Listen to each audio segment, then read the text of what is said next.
Hello guys, welcome to our YouTube channel, and today we are going to learn how to log into our APSSDC ERP employee account. So let's get started. So to log into your APSSDC ERP employee account, what you can do is just simply open up your browser, and after opening up your browser in search bar you can search for login APSSDC Employee ERP.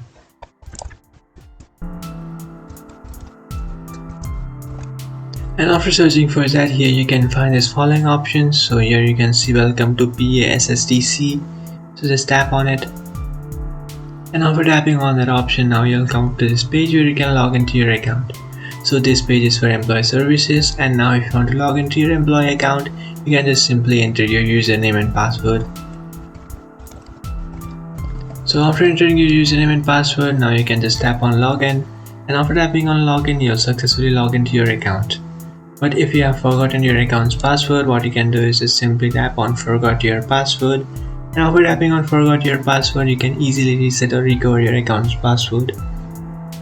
So just tap on it if you have forgotten your password and then create a new one. After creating a new one, just come back to this login page and then enter the new password that you have created. Then tap on login and you'll successfully log into your account. So that's it guys, this is how to log into your APSSDC ERP employee account. If you find this video helpful, don't forget to like and subscribe to our channel. If you have any doubts, feel free to comment below. Thanks for watching.